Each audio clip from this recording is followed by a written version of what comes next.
다음은 마지막 토론입니다. 한국여성단체연합 공동대표이신 최은순 변호사께서 토론해 주시겠습니다.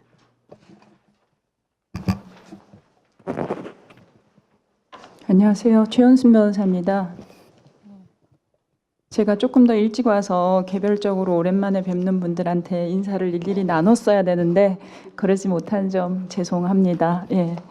저는 계속 변호사로 활동을 하다가 올해 초에 한국여성단체연합 3명의 공동대표 중에 한 명으로 오게 되어서 이 자리에 왔는데요.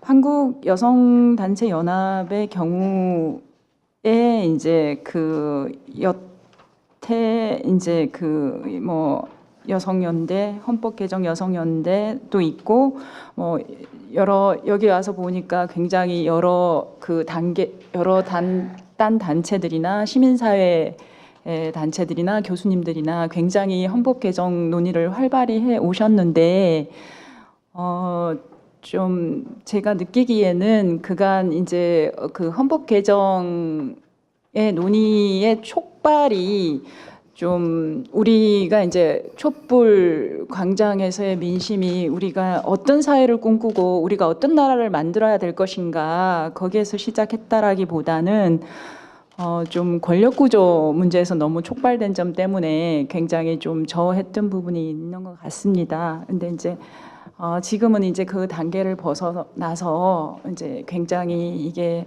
30년 만에 한번 이제 찾아온 기회이고 시민들의 요구가 굉장히 이제 우리가 이제 탄핵 이후에 어떤 나라를 만들 것인가의 논의로까지 발전하고 있기 때문에 헌법 개정 작업에 우리가 굉장히 적극적으로 참여를 해야 된다라는 쪽으로 의견을 모으고 1월에 저희는 태스크포스를 이제 만들어서 헌법에 어떻게 하면 젠더 민주주의, 젠더 정의의 관점에서 헌법을 만들어낼 것인가를 막 고민하기 시작했습니다.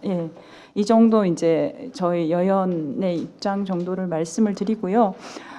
이제 저희는 막 시작을 했기 때문에 이게 토론문에서 저희가 여성단체 입장이 한국 여연의 입장이 이것이다라고까지 합의된 내용을 가져오지는 못했고요. 제가 그동안 이제 법률 전문가이다 보니 그냥 받은 발제문을 보고 제가 토론 요지로 그냥 메모 수준으로 노트 수준으로 한 것이니까요. 오자도 많고 그렇습니다. 앞에서 발제와 함께 토론 다들 좋은 토론 해주셔서 대부분은 동의를 하고요. 저는 이제 몇 가지 여기 노트에 적은 거 전부 다는 말씀드리지 않겠고요. 몇 가지 말씀만 드리고자 합니다. 중복되지 않는 범위 내에서 이제 먼저는 이걸 좀 한번 생각을 해봐야겠다라고 생각을 했습니다. 헌법 개정 작업이 도대체 어떤 의미를 가지느냐 저는 이걸 생각을 해봤는데요. 단지 이게 작업 순서가 헌법 조문을 놓고 이걸 이렇게 고치자 있는 헌법에서 출발하는 게 아니라 거기서 개정안을 도출하고 조문 작업을 하는 게 저는 이 헌법 개정 작업의 의미라고 보지 않았습니다. 젠더 이슈로 국한을 시켜서 보자면 젠더 이슈와 젠더 정책의 좀 토론의 장 그걸 여태까지 이걸 토론을 해서 그걸 좀 도출된 결론으로 젠더 정책에 좀 방향성을 제시를 해야겠다. 그렇게 보면 이제 어느 범위까지 이게 우리 헌법 개정 과정에서 다뤄야 할 것인가 그런 내용적인 부분이 많이 좀 논의가 돼야 될 것 같아요. 주로 젠더 정의를 얘기할 때 소위 굉장히 전통적으로 얘기해오는 젠더 이슈만 대해서 얘기하는 거에 대해서 제가 되게 답답함을 느껴서 이렇게 얘기를 해봤고요. 그다음 이제 과정적인 문제가 하나 있는 것 같습니다.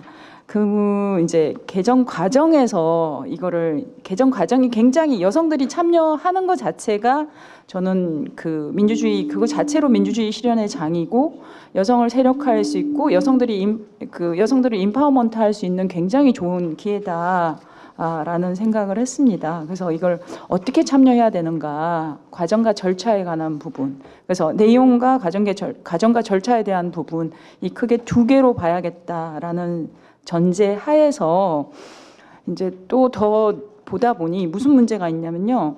좀 입법 기술적인 문제가 있는 것 같습니다. 헌법이라고 하면 우리 헌법을 보시면 알겠지만 뭐 정치, 경제, 사회, 문화, 권력 구조, 그다음 이제 국회, 입법, 사법부, 뭐 기본권 굉장히 이 다양한 얘기들이 들어가는데 굉장히 추상화가 고도화되어 있습니다. 그래서 결국은 이게 이제 헌법 해석의 문제로 넘어가고 그 헌법 해석 부분에 있어서 굉장히 이게 치열한 투쟁이 벌어지죠. 예. 예. 그런데 근본적으로 이런 헌법 형식을 가져갈 것인가라는 부분에 대한 얘기를 일단 좀 해야 되는데요. 그건 제가 얘기할 능력이 안 되고 그래서 그 헌법 형식 부분 있잖아요. 그 부분을 좀 염두에 두지만 헌법 형식을 일단 배제를 하고 모든 젠더 의제와 그 젠더 정의를 다루기 위해서 꺼내놓을 수 있는 아젠다를 다 좀 드러내놓고 얘기하고 그 이후에 이제 좀 그 헌법의 추상화를 어느 정도로 시켜낼 것인가 그 부분을 조금 고민을 해야 되겠다라는 생각을 했습니다. 특히 이제 전문 부분을 어떻게 할 것인가 아까 전문 얘기 누가 좀 해주셨는데요.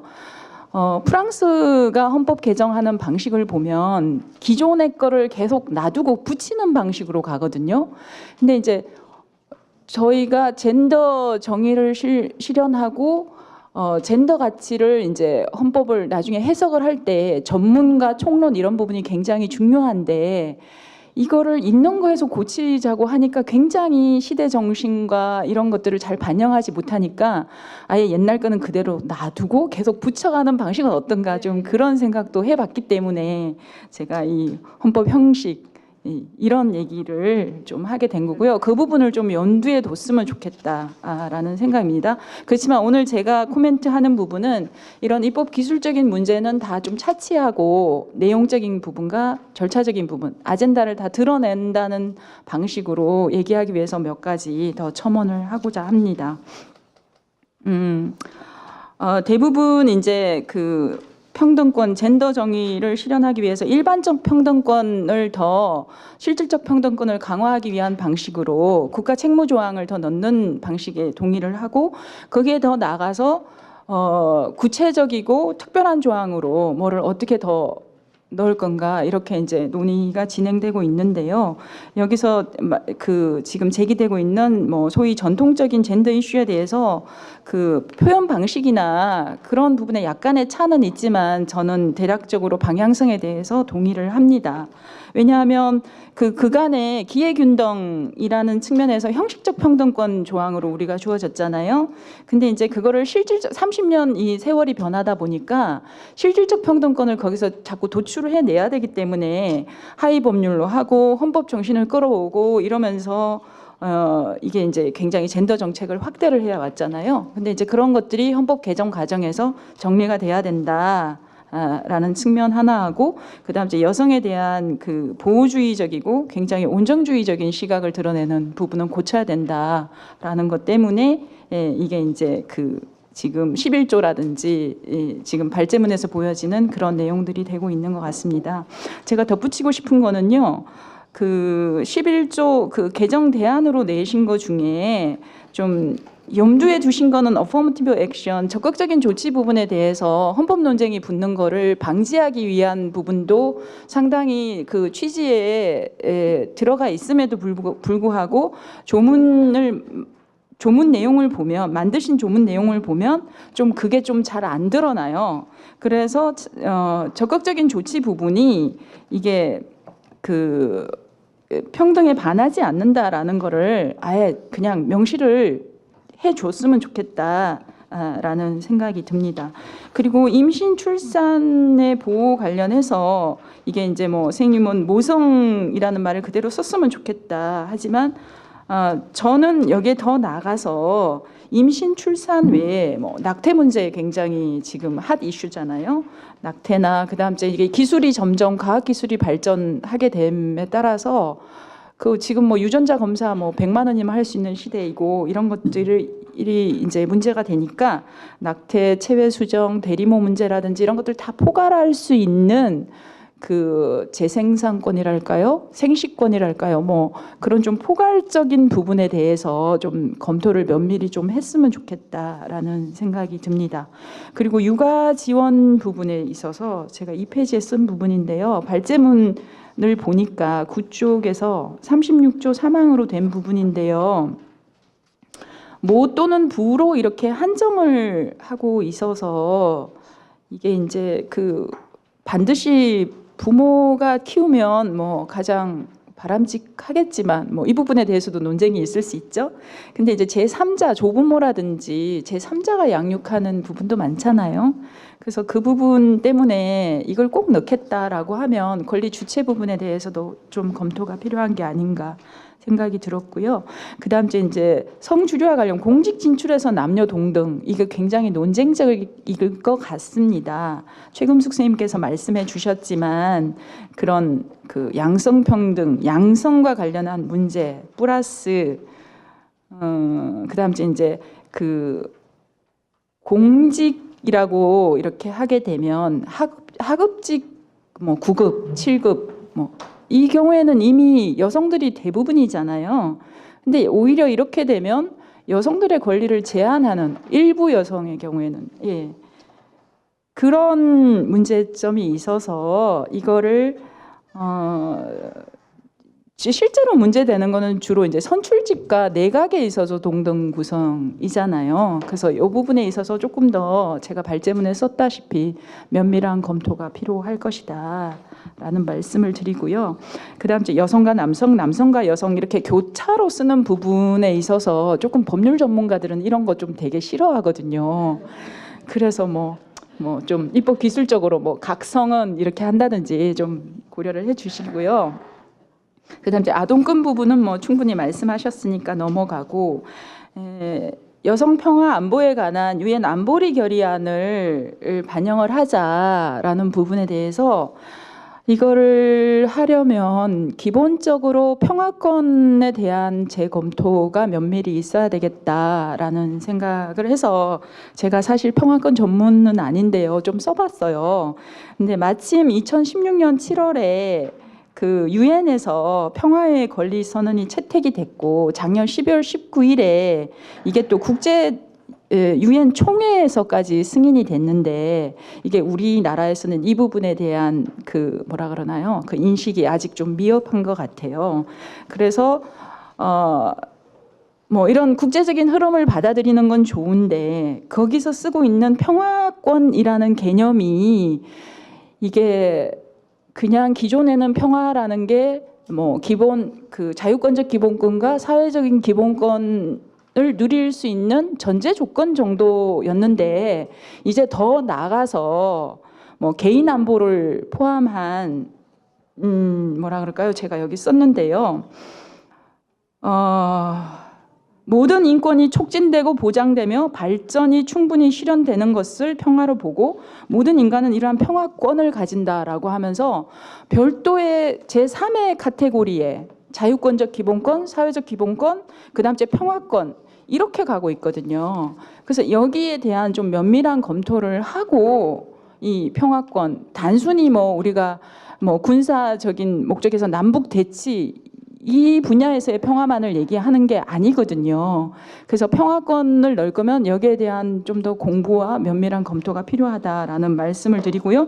그 부분 속에 생명권, 안전권도 같이 들어갈 수 있을 것 같고 뭐 기후변화 이런 문제도 다 요즘 여기에 넣어서 저기 논의를 하니까 좀 검토를 해야 될 것 같고요.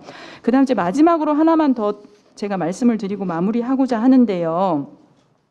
제가 5항에 3페이지 5항에 기본권 중심의 논의를 넘어서라고 쓴 거는 그러니까 젠더 정의를 실현하기 위해서 계속 기본권 부분만 보는데 아까 이기호 선생님도 말씀을 하셨지만 그 직접 민주주의 요소인 국민 소환이나 발안제를 포함한 젠더 가버넌스 구축에 여성들이 조금 더 많은 신경을 써야 된다라는 것을 저는 강조를 하고 싶습니다. 그리고 맨 마지막에 헌법 개정안이 정말 우리 사회에서 이게 나온다면 여성들이 다시 모든 조문을 소위 전통적으로 얘기하는 젠더 이슈에 관한 것만 아니라 모든 조문을 다 유기적 통합적으로 다시 한번 젠더적 관점에서 리뷰를 할 필요가 있다라고 생각을 합니다. 그거는 뭐 전문 부분도 마찬가지고요.